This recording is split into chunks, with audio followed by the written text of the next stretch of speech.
find that kind of inspiration to create such a phenomenal character? You know, at one point early on in the filming, I had a great costume designer named Lou Ayrish. She's our great costume designer, and we were trying out a bunch of stuff. And you know, I wore women's clothes once when I was 25 in a play called What the Butler Saw by Joe Orville. And that was the only other time, and that had not been a thing that I had entertained in my life. So approaching this character, I was a little bit like, I kept putting it off. I was like, oh, I'll think about it later. Oh, I'll think about it later. So it wasn't until we got into the actual costume fittings that I was confronted with the fact that I was going to be wearing dresses and heels, and I had to shave every hair off my entire body. And but I thought, you know what? I've never experienced going out into the world and buying women's clothes as a man, and what that experience must be like for people who are exploring that. So I went to Target in LA, and I was shopping in the women's clothing section. And, you know, nobody cared, but I thought everyone was looking at me. No one was looking at me. And I bought 3 hideous dresses. I was like, why did I pay for these? But I wanted to buy something, and then brought them home, and they didn't fit, because I wouldn't try them on there. But it was a great exercise to go through, just to sort of challenge myself, you know, in public to actually take this on.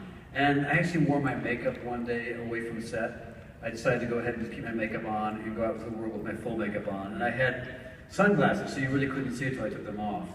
And you know, the waiter at the restaurant I was in was kind of like, you know, he was fine. And then I have a 5-year-old son. He was 4 at the time, and we FaceTime all the time. That's how I talk to him. He's in New York. And I would FaceTime on the set of, you know, hotel. And so of course I'm completely in dresses and makeup, and he'd always go, "Hi Dada, you look so pretty today."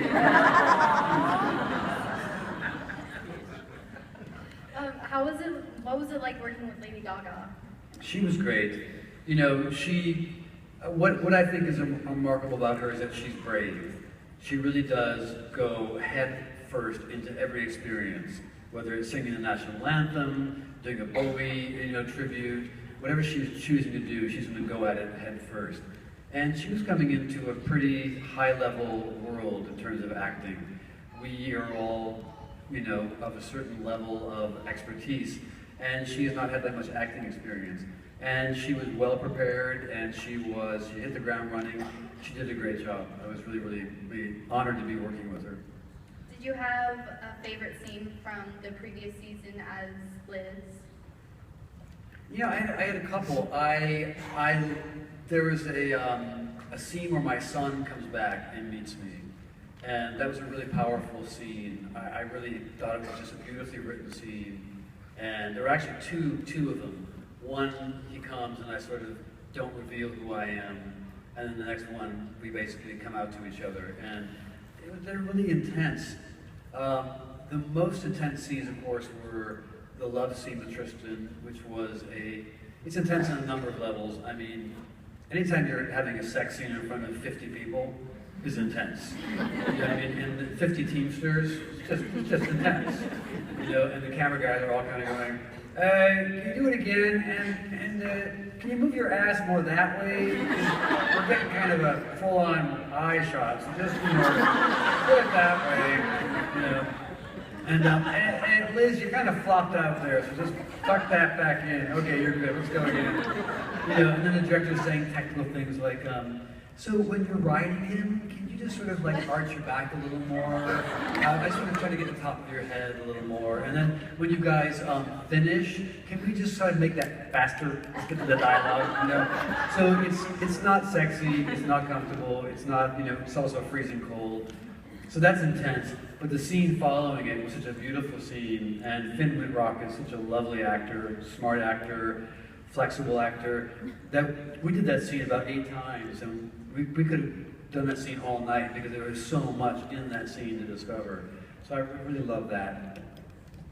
That's super sweet. I really loved the relationship between Liz and Tristan, and I was really happy that they got to be together in the end. And I also like your relationship with Kathy Bates' character, and I'm completely biased towards the one scene where you just raid Gaga's room and Hotline Bling's just layering. It was probably my favorite scene of the whole series. Yeah. What was it? I mean, you guys got to work with like a lot of, I guess, weapons and guns and. Yeah, I'm not a gun guy. I don't like them. I really don't. And, so for me, it's always an ethical quandary because early on in my career, I said, I will never shoot a gun. But I'm an actor, which means that my job is to do what I'm told. And if it's supported by the storyline, then it's correct. What I liked about that scene is that it was two people, one wearing massive heels, looking fabulous, and the other looking a little dowdy, but that's okay. It was a great character, coming in and shooting up an evil character, and missing. It's like we each had 2 guns, and we shot like 50 rounds, and we didn't kill her. It was sort of like she had a couch to hide behind. But the interesting thing about that scene is that we inadvertently kill Kathy Bates' son, played by Matt Bomer. And so we see the price of our actions. We see the moral price that we paid for shooting somebody. And that price was incredible pain, that we killed her son.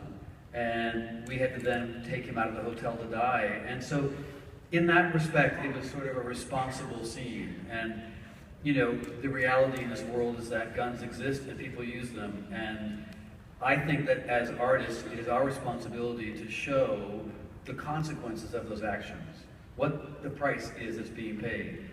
The thing that happened in Orlando recently, has struck all of us hard.